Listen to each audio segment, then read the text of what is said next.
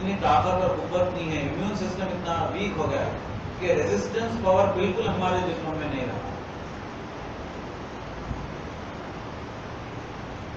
حضرت انس بن مالک رضی اللہ تعالیٰ عنہ فض لگانے کے بعد، جس کو آج کل ہم کپلنگ وغیرہ کہہ رہے ہیں کہ ہر چیز کے لیے، ہر بیماری کے لیے، میں آپ کو کپلنگ کا، جو میرے بھی خاندان میں ایک ڈاکٹر صاحب ہیں، وہ کپنگ لگا کر، کپنگ معلوم خون چوستے ہیں،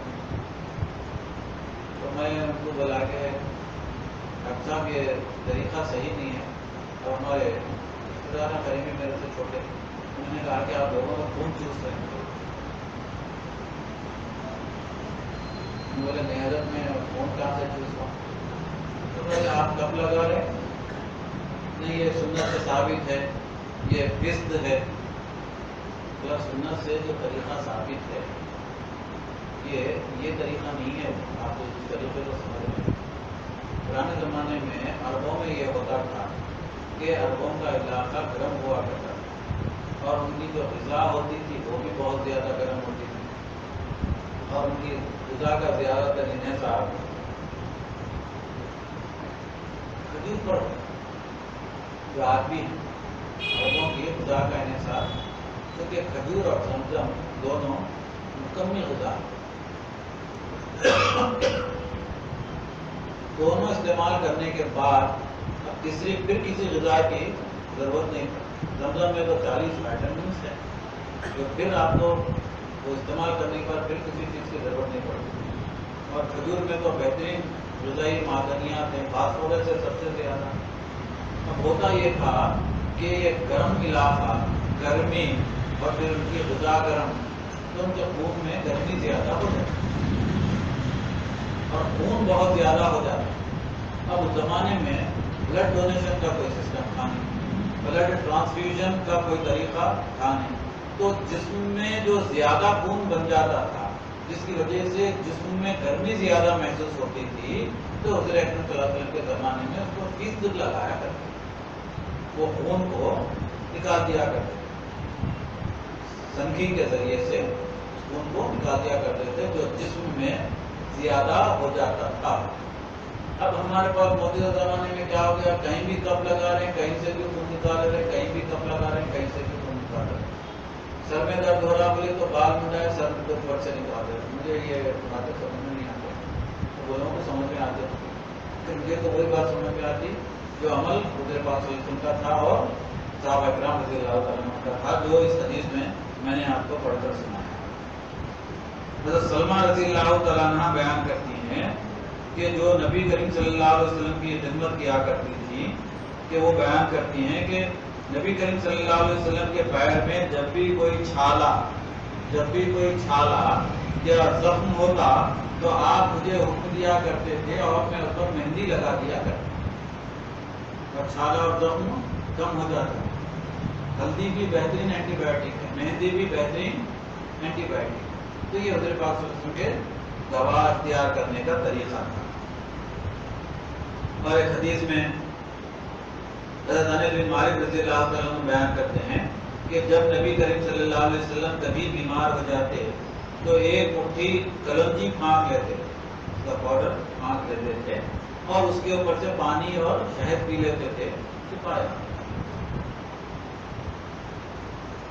تو اب اس سے یہ معلوم ہوا کہ ان تمام احادیث شریفہ سے یہ معلوم ہوا کہ بیماری کا علاج کروانا قرآن سے، سنت سے، حضور پاک صلی اللہ علیہ وسلم کے عمل سے اور آپ کے حکم سے ثابت ہے، اور دوا کرانا، علاج کرانا ہرگز توکل کے خلاف نہیں ہے، بلکہ بیمار ہونے کے بعد علاج کرانا ہی توکل ہے۔ اور مسلمانوں کے پاس توکل یہ ہے کہ علاج کو اختیار کیا جائے اور شفا کے نسبت کس کی طرف دینا ہے، اللہ کو۔ میں دوا اس لیے استعمال کر رہا ہوں، دوا سے بولنا کہ میں تجھے اس لیے استعمال کر رہا ہوں چونکہ حضور پاک صلی اللہ علیہ وسلم نے استعمال کیا ہے اور دوا استعمال کرنے کا حکم دیا ہے۔ میرا عقیدہ یہ ہے کہ شفا تو اللہ تعالیٰ کے ہاتھ میں۔ اللہم صلی علی سیدنا حبیبنا مولانا محمد صلاۃ دائمۃ مقبولۃ بها وقول عظیم اللهم صل على سيدنا حبيبنا مولانا محمد صلاة دائمة